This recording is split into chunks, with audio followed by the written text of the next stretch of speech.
Okay, hi everybody. We are doing a special Insta Live right now, a special interview with Cantor Lucy Fishbein. She is, I, I, I can't even begin to tell you. I was honored to meet with her. Actually, she was referred to me by a friend, someone who I know also who had a stillbirth. And she said to me, "You need to meet Lucy because she has been speaking so openly about her fertility story. And she has a position in the community. She is a pastoral, she provides tremendous amount of pastoral care to her community.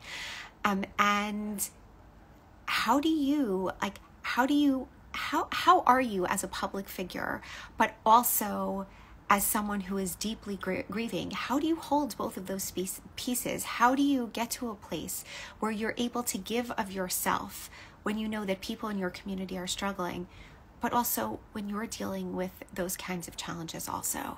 And so today, I am bringing Dr. Cantor Lucy Fishbein, who is doing this work every single day. And we're going to wait for her to join on here. She is, I've been honored to meet her. She really speaks about her story so bravely, and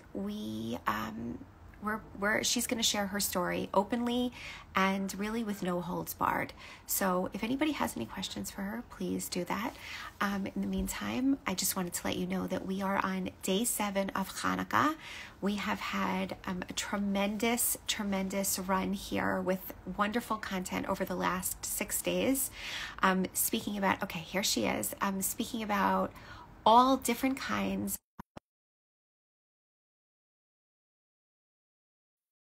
in the fertility space, different voices from different kinds of people. We just had Rachel Honeyman on, who spoke about being childless not by choice. Here she is. Give me 1 second to just finish this up. We had on Rivka Beck, who spoke about recurrent loss and dealing with PCOS and infertility. We had Ariella Kamen on, who spoke about having no uterus. She was born with a condition where she had no uterus and is in the process of going through a uterine transplant. We've had some self-care discussions. We've just had lots of different voices, a couple podcasts that are dropping. And now we're here talking with Cantor Lucy Fishbein. So Lucy, please introduce yourself, tell everybody who you are, and then we'll get right into your story. Absolutely. I see that my mom joined, so I'll say hi, Mom. So my name is Lucy. I am 36 and a half years old. I live in Maplewood, New Jersey. I am the senior cantor at Temple B'nai Jeshurun, which is a large Reform synagogue in Short Hills. We have about, I think, like 1,250 families now. So, we serve thousands of people, and it's a really vibrant and wonderful community. And I live here with my husband and 3-year-old daughter and our dog Bernie. And that's my life. I spend most of my time doing that. Perfect. Okay. So I love the way Perry's like, "You guys are twins," probably because we're both wearing glasses and have like the straight hair Yeah, situation. I'll take it. Um, exactly. Okay, so let's get right into it. And I want to start with the way I met you, which I spoke a little bit about in the intro. So I was introduced to the Zipkin family, Aimee Zipkin, and Aimee and her husband unfortunately had a stillbirth about, I want to say it's about 3-ish years ago at this point. And Aimee, say it again. I think it's more like 6 because she was pregnant at my 6. wedding, Okay. maybe This shortly. is welcome to COVID brain, which I Yeah. think we're gonna get into COVID and your story also in Yeah. a second. I think COVID has warped my sense of time, clearly. Um, but Aimee and I met during that point, and um along with I was working for a different organization at the time, and we helped walk her through, her and her whole family, help Mhm. support them in terms of the grief and the aftermath of losing her son Or. Um, she, about a few weeks ago, sent me your article that you had published in Feller about your experience with infertility and loss. And so tell everyone a little bit about that article and what spurred you to write that piece, and then, let's get into your story as to why, like, how has being in this world, how has this changed your worldview, your life, the way you interact with people? Yeah, Like, that's where we're going here. So yeah, talk to absolutely. me about the article. Sure. So the article was something that came out of a couple of different conversations.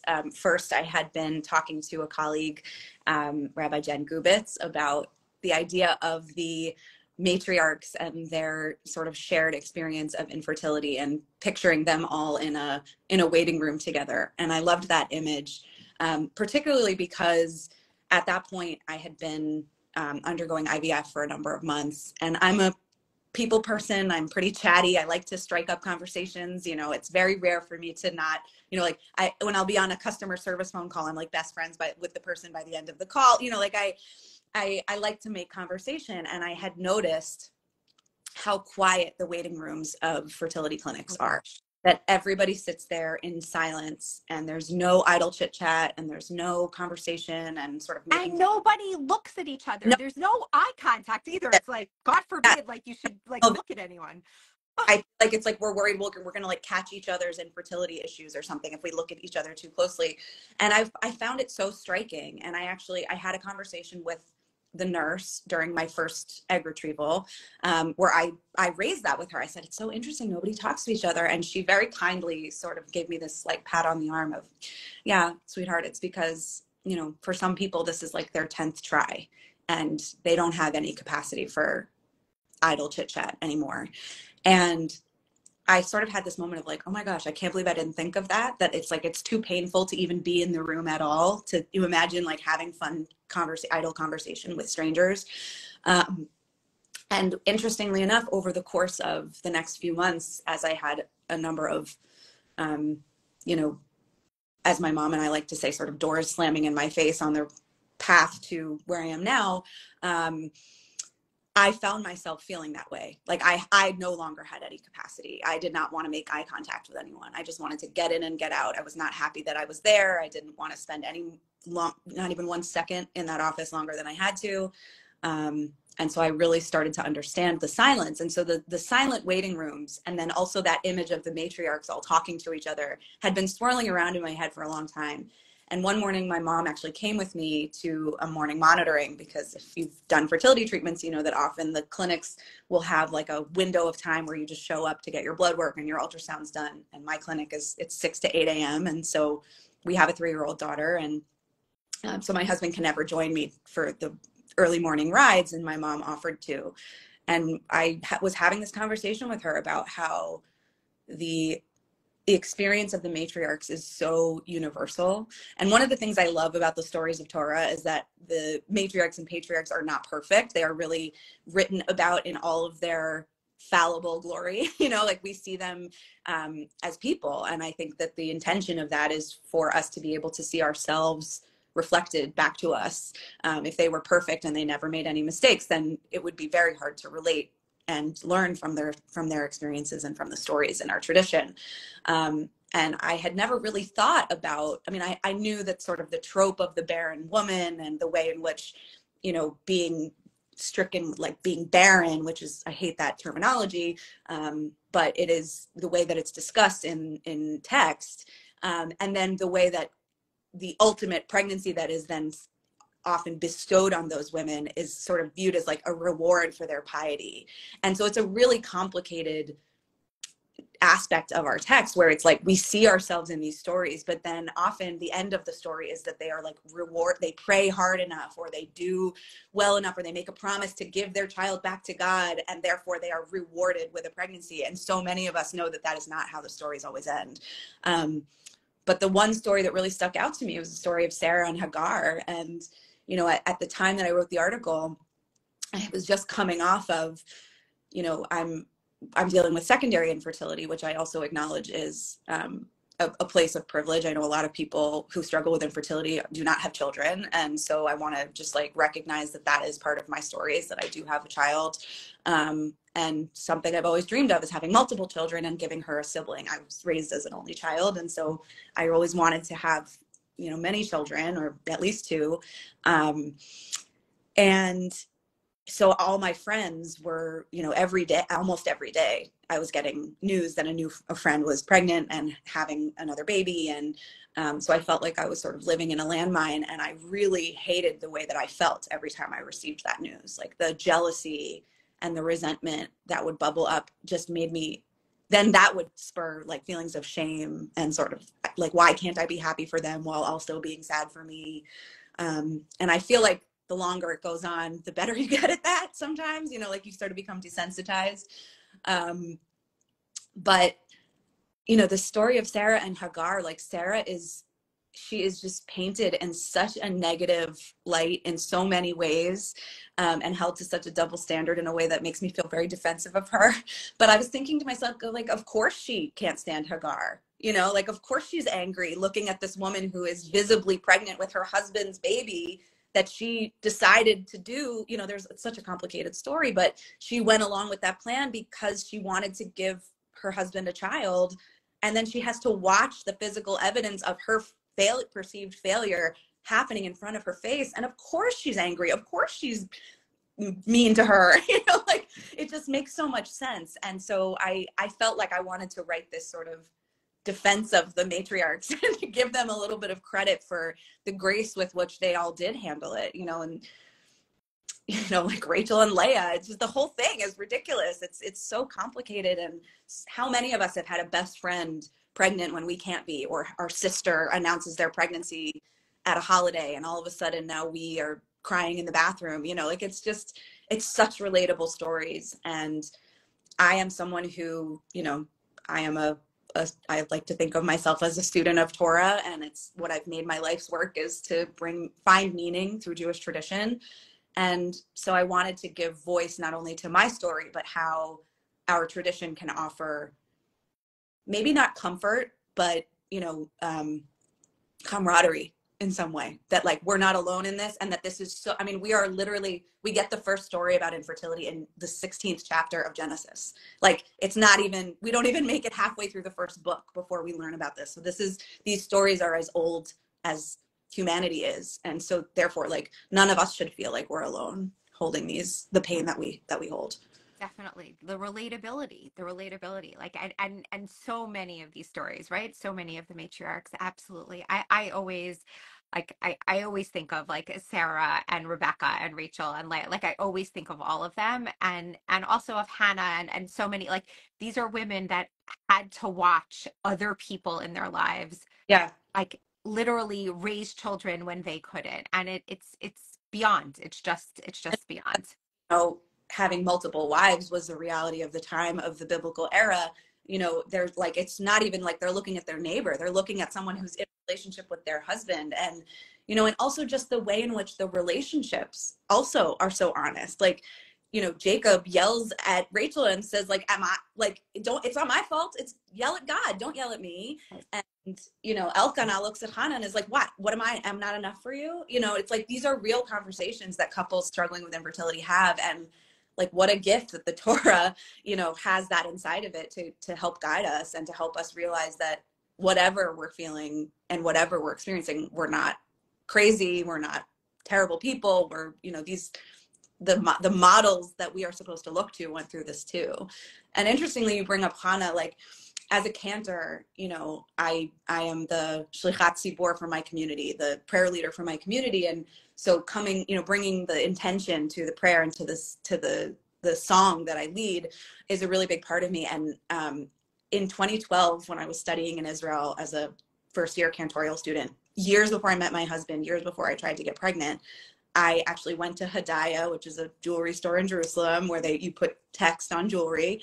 And the bracelet that I got was a quote from the story of Hannah, where it says, "Vashpochet nafshi lifnei Adonai," and it's which means I'm pouring out my soul to God, and she's praying for a child.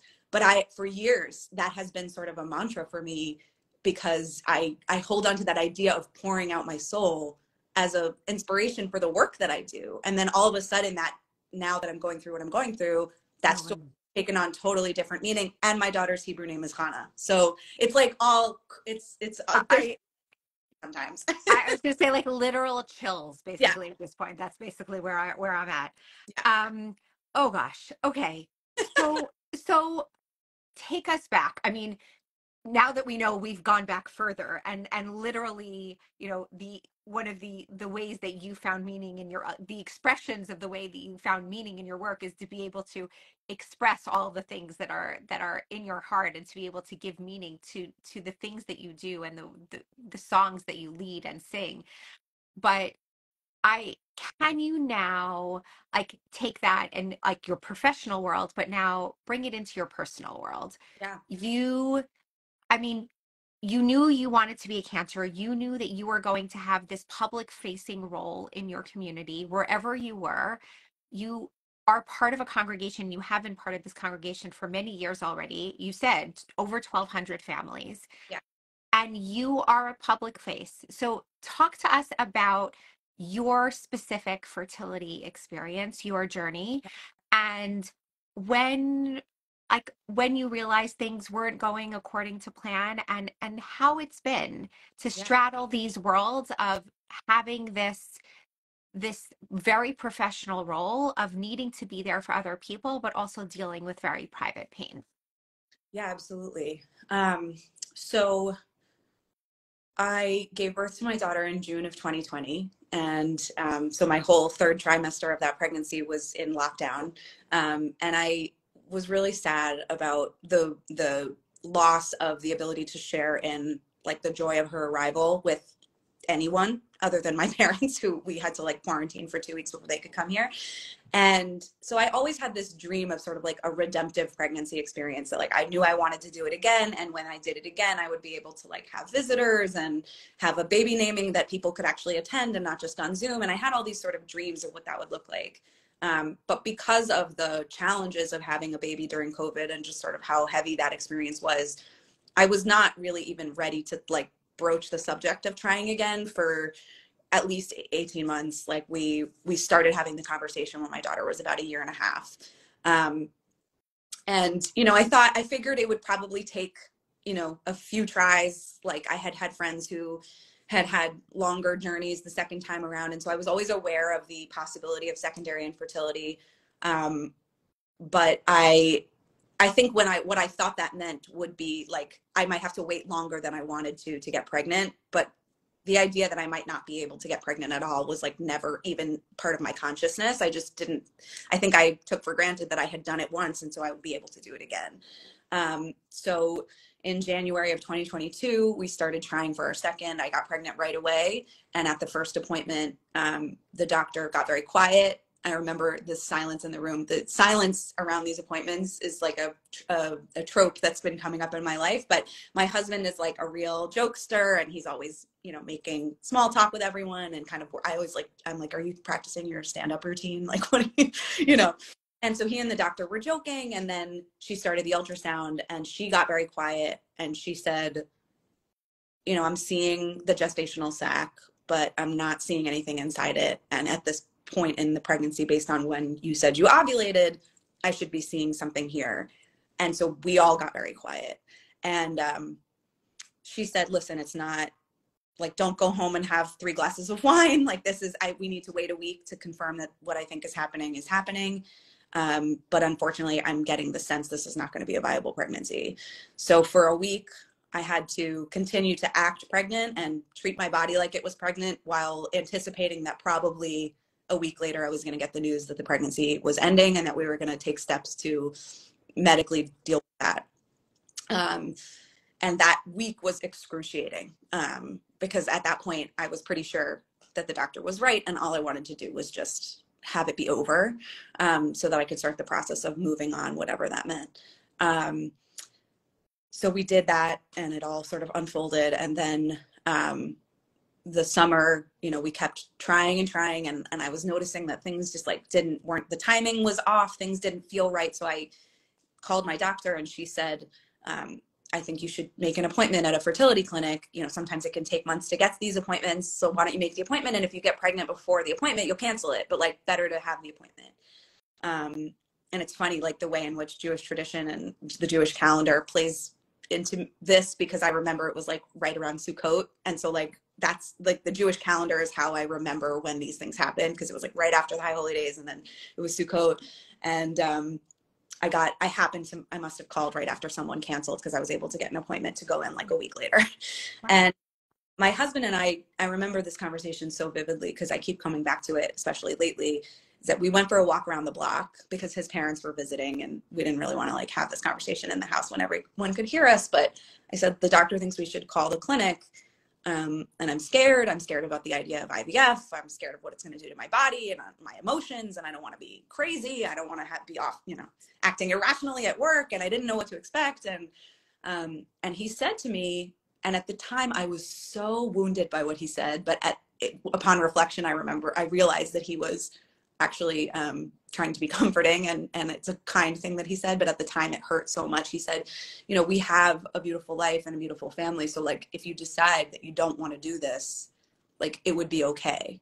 And what he was trying to say to me is like, what we have now is enough, and like, I won't be like, you're not going to be disappointing me if you don't want to do this to yourself. But at the time, what I heard was like, he was prepared to give up. And I was like, no, so I said, I need us to be on team. We're trying for another baby until I say I can't take it anymore. Again, never imagining that we would get to the point where I couldn't take it anymore and there wouldn't be a baby. I always assumed that like at some point, the end result would be that I would get pregnant, even if it was harder than I expected. And, as a foreshadowing, like, we are now at the point in our journey, it's been 2 years, where we are having like really serious conversations about whether we want to continue, and if we continue, how we continue, whether we're going to keep trying to get me pregnant or whether we're going to explore different options. So it's, like, we keep reaching these milestones that I never dreamed we would reach. And that has been realizing that and coming to terms with that has been really challenging. So we got to the fertility clinic and they suggested we just like go straight to IVF. They were like, listen, you're 35, you've had a miscarriage, the healthiest way or the quickest way to the healthiest embryo is to do IVF. And time is of the essence. You want your kids close together. Let's just do that. So we did an egg retrieval, and then I decided I wanted to take a month off, largely because if I had done a transfer right away, I would have been due on Rosh Hashanah, and I didn't want to miss the High Holy Days the following year. And also I wanted to take a little time because I felt like a human pincushion and I needed a little break from all the shots. And then I ended up inadvertently conceiving naturally. We were not trying, but I got the timing wrong and things happen. And it was a rinse repeat, exact same pregnancy loss at the exact same time, the exact same kind of loss. There was a pregnancy and a sac, but no embryo inside of it. And then that set us back like almost 6 months. Like, we were not able to attempt an embryo transfer until the summer as a result, because of all of the sort of unwinding of that. I had retained products of conception. Like, it was like the pregnancy that didn't want to end. And so it took a really long time for me to be able to get to the point where it was safe for me to try again. And we did 2 embryo transfers over the summer, both of which failed, which was infuriating to me because I was like, I've now been pregnant 3 times naturally. Like, you're putting a beautiful embryo into my, optimized uterus. Like, what is going on? And we are now at the anniversary of when we started the IVF journey. And we have just now learned that there is actually an issue with my uterus itself that is probably because of my pregnancy with my daughter. And that if we had had this surgical intervention a year ago, we might be in a different position. But we're sort of starting from the beginning again now, a year into treatment and 2 years into trying. So it's been just really harrowing. And I said to my husband the other day, my capacity for optimism is really low. And, as a Jewish professional and a Jew, in my identity, like, hope is I try so hard to hold on to hope and cultivate hope, but also I have had to become very realistic. And it feels like a real 50-50 right now. Like, it feels like I don't think it's impossible that we will have another baby.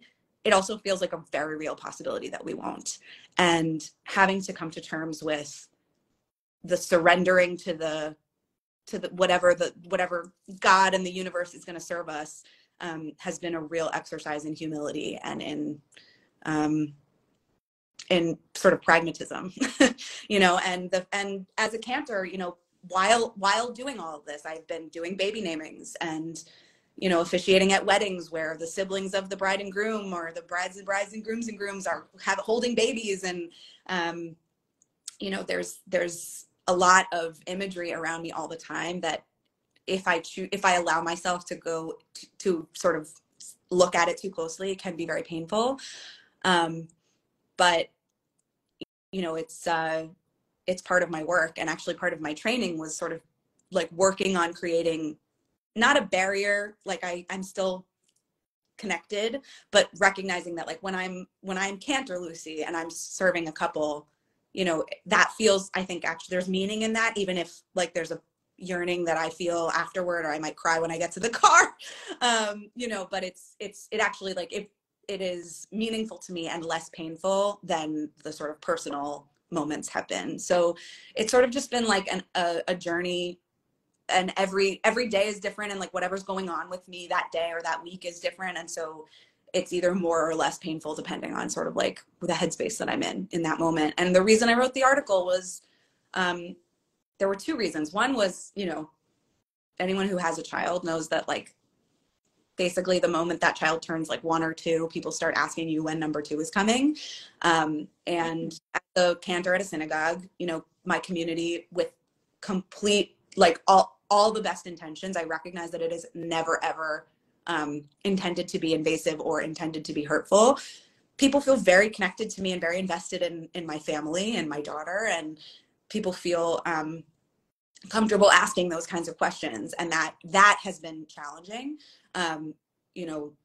Sort of people wondering, because they had the same assumption that I did, that, like, I have this beautiful daughter, and so they assume that another one will come eventually, with ease. And so I wanted to give people a window so that they could, to humanize my journey a bit, so that people would maybe have a touch of compassion for what I had been holding in the background for all this time. I think I had an idea that I would wait to sort of publicly talk about it until there was a baby in my arms, so that I could sort of say, like, look, there's a happy ending, but this is what I was going through.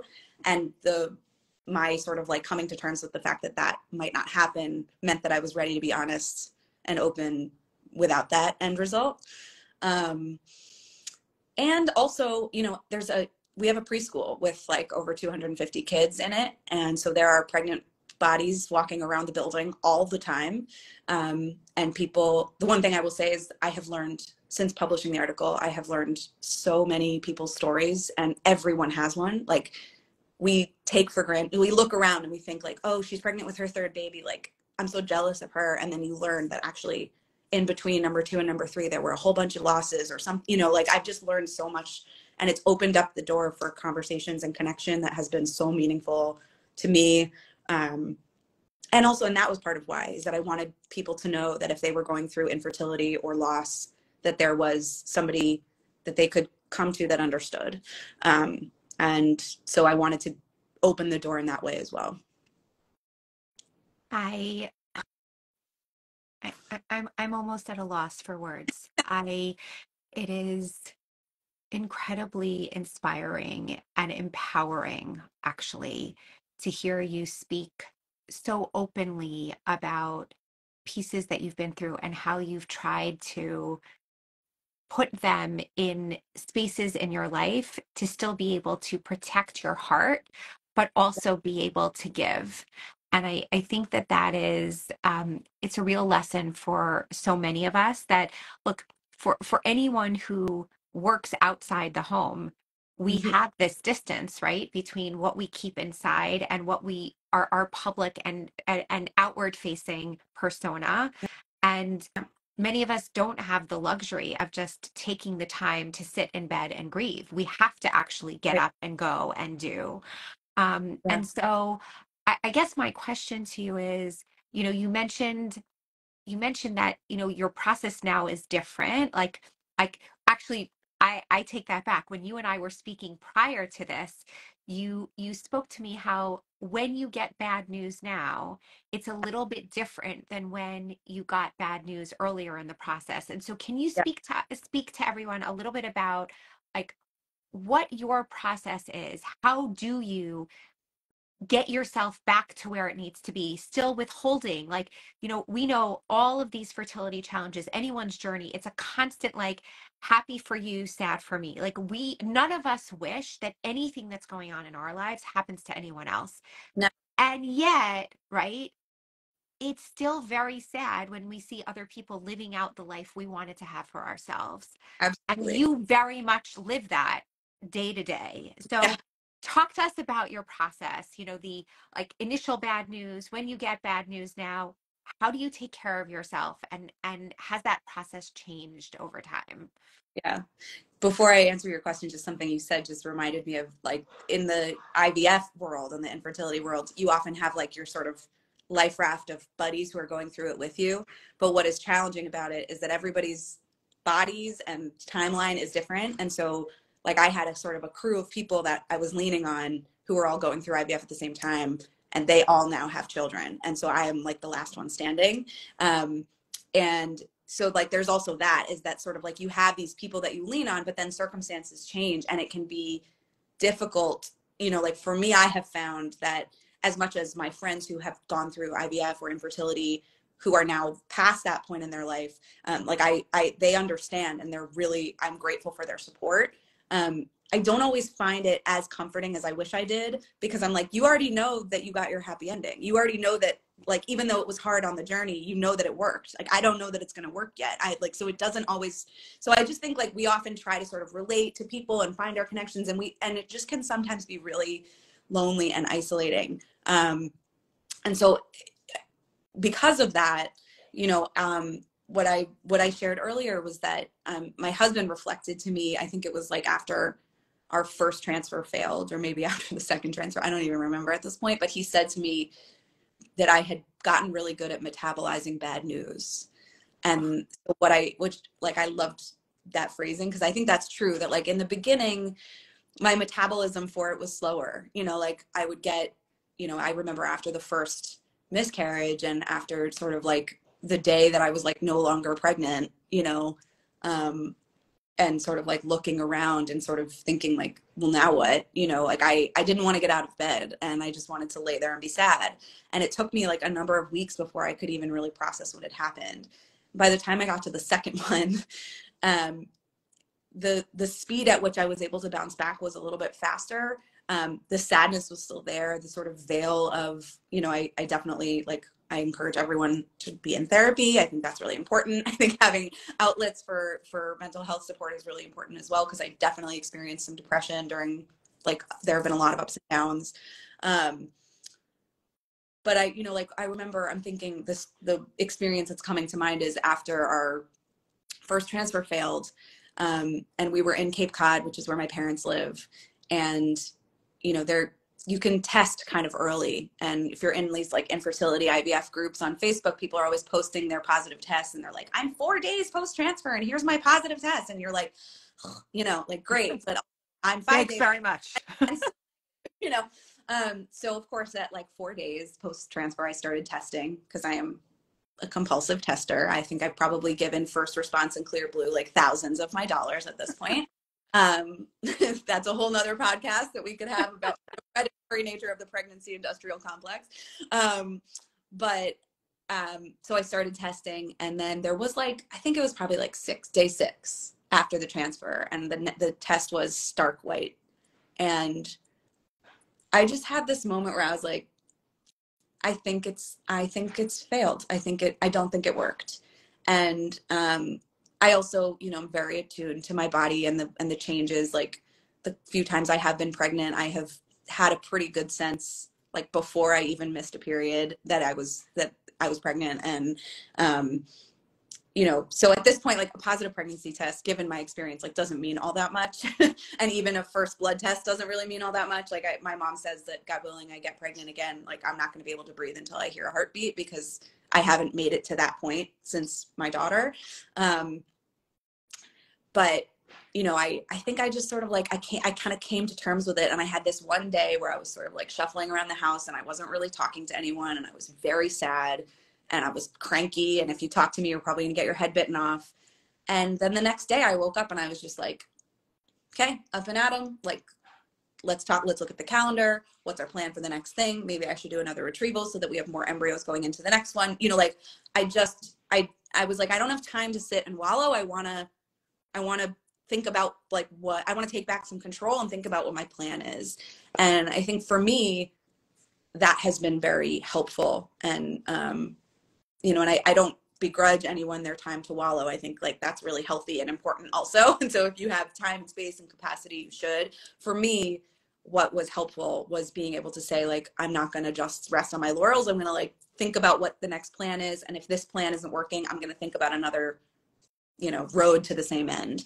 And so that has been helpful for me in feeling like I have a little bit of agency, because I think for the first 6 or 8 months of my IVF experience, I felt like I was very much like at the mercy of the doctors and at the mercy of the process. And, you know, I just was sort of like floating along, going appointment to appointment, waiting for answers and results and feeling like there was nothing I could do to help. And in June, I actually started working with a health coach who is, she was a former IVF nurse who now does holistic health coaching with sort of an eye on the medical as well. And she helps you optimize your diet and your lifestyle for hormone health, like whether it's for fertility or not. And that just made me feel like I was like focusing on, you know, what foods I should eat for where I was in my cycle. And it just gave me a sense of agency. And it really was, that was very healing, because I felt like at least if there was something I could do, I wanted to do it because it felt like there was nothing I could do for so long. And obviously I'm not pregnant yet, so it didn't necessarily help or not. But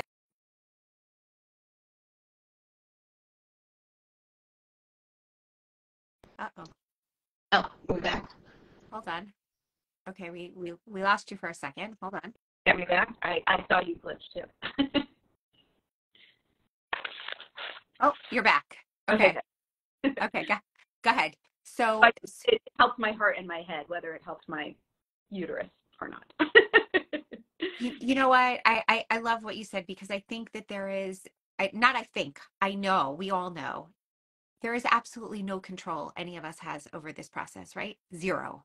Which is infuriating for like high achieving people who have like, it's like you just work harder and you succeed more, you study harder, you get an A on the test, you know, like we are taught for our whole lives that we should just try harder to achieve what we want. And in this case, there is nothing really you can do other than hope, pray, eat healthy, and don't do drugs. You know?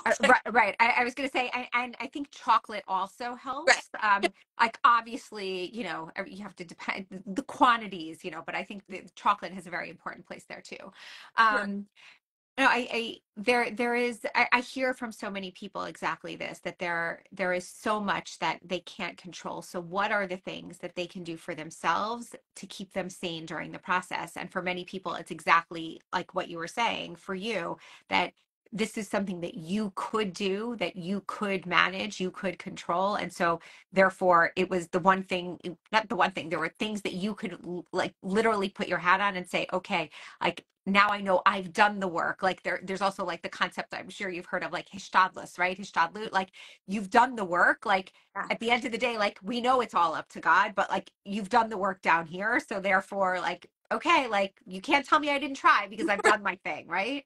Right. It's like that of the guy who's like in the boat and then Yep. he gets, it capsizes and God, you know, and then he like, there's a boat that comes to try to save him and then a helicopter comes to try to save him and he says, no, God will save me. God will save me. And then he dies and he gets to heaven and he says, God, why didn't you save me? And he says, I sent you a helicopter and a boat and a, you know.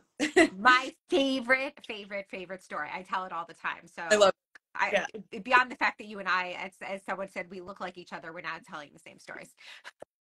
Exactly. Okay, one last question for you. What are the things, like sometimes people struggle with like just what can they do to get through the day to day. Like I know you specifically, like that you like you the health coach, and you've like you had this professional training in terms of your boundaries, and so you can create distance, and you can be able to get through a day even when it is at a baby naming or a bris or a wedding or whatever it is. For regular people who are not in the pastoral space, what do you recommend for people to do? And also, I'm the second piece of that question is also, what did people do for you, or what do people continue to do for you that have just given you a little bit of strength, like warmth, like made you feel better through the process? Because you are public and you are sharing. So I'm sure that there are people that are practically doing things that have made a difference. Yeah. So I'd love for you to share some of that so people can get some ideas. Well, I think so. I think for me, you know, I said this to you when we were speaking earlier, like what a shame that we have been taught to hold these stories in silence and to be ashamed of them, you know, that this is such a reality of, you know, it's the same reason why people don't share their pregnancies until they get to 12 weeks. It's because that pregnancy might end. The probability of a miscarriage is higher in that early stage. But, you know, I struggle with that so much, because if you do go through a loss and nobody knows you were even pregnant, I mean, like then you're holding both things at the same time in sadness and in solitude. So part of it is that I feel that the authenticity and openness and sort of breaking the stigma, for me has been very important, because it was important to me that the people in my personal life, like I wasn't shouting it from the rooftops at my synagogue until recently. I published an article on the internet. But you know, before that, you know, at work, I did maintain a degree of anonymity and privacy. And so in my personal life, you know, my friends, my wonderful group of mom friends who have this like WhatsApp chat with 13, I think it's like 13 moms, and we all had babies at the same time in 2020.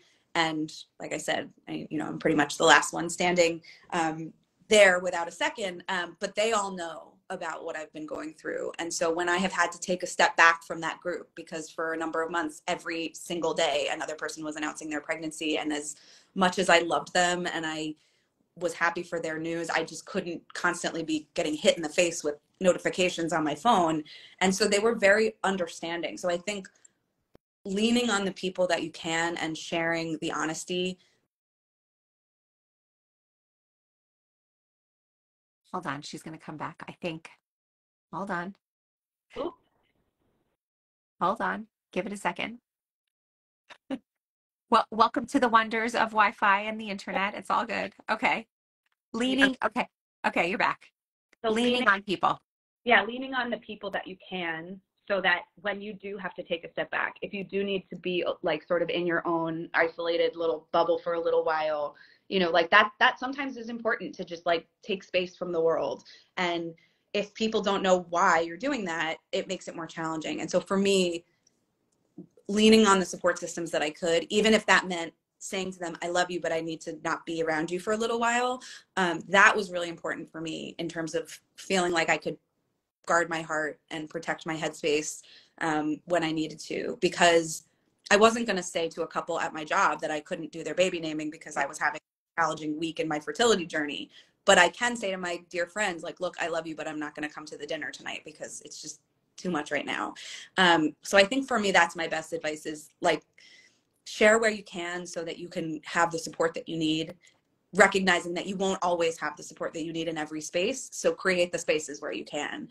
And I think like just, you know, being honest, and then also being honest with yourself about what your capacity is. Like there's nothing wrong with, you know, saying to a friend that, you know, you need a little space. And I also think, you know, this is a tough one, because my friends very kindly have been very gentle with me in terms of their pregnancy announcements. Like if they were going to tell the group, they would text me privately first.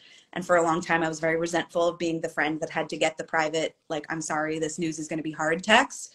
But also it meant that they understood that I needed to metabolize that news in my own time and not be caught by surprise. And so, and they would not have afforded me that respect and that space if they didn't know what I was going through. And so, you know, I think like there's no bonus points for being a martyr, and you know, like feeling like, you know, you have to put yourself through pain and trauma, you know, if that's hard. And if you have friends who you know are also in the family planning stage of life, it's okay to say to them, you know, I love you so much. I hope this goes well for you. I hope you don't struggle.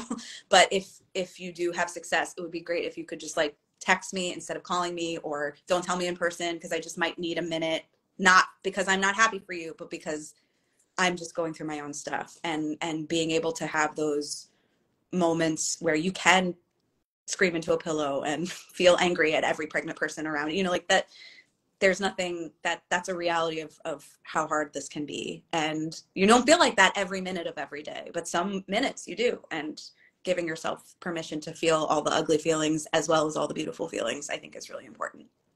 I love that. And it's the perfect balance. I think what you just shared, the perfect balance of taking what you need for yourself to be able to protect yourself and protect your heart, but also being open enough so that other people can also help protect your heart. And that is something that is only learned through this process of trying to be open. Because if, as you said, like if we don't share about our pregnancies, and we know, you know, there's a high percentage, like if 1 out of 4 of those pregnancies we know end in a miscarriage, and we don't share about our pregnancies in the first trimester, then that means there are a lot of people out there that are suffering in silence, because it's, as you said, it's hard to say, oh, by the way, I was pregnant and now I'm not. Like, those are Right. really hard things to do.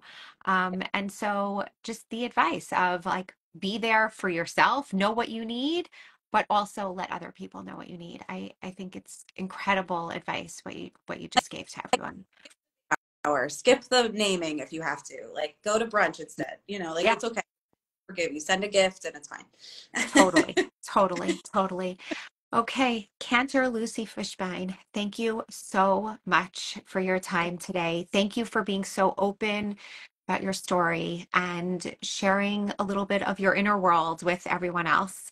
Um, where can people find you if they want to reach out? People can find me at the Songfish on Instagram. It's my personal account. I'm not very exciting, but you're welcome to follow me. And you are also, if you are going through this in whatever this means and you need someone to talk to and vent to, I am always there. I am happy to be a listening ear and a cheerleader. And also, if you're interested in joining us for services online, you can do that. tbj.org. We're there every Friday night, and you can hear me sing, and you're always welcome to join our community also. Amazing, amazing. Thank you so much. And good luck with whatever the next piece of your journey is. May you find peace, and may it be whatever you need it to be, and may it be good. Thank you. Happy Hanukkah. Same to you. Thanks, everybody. Bye, guys.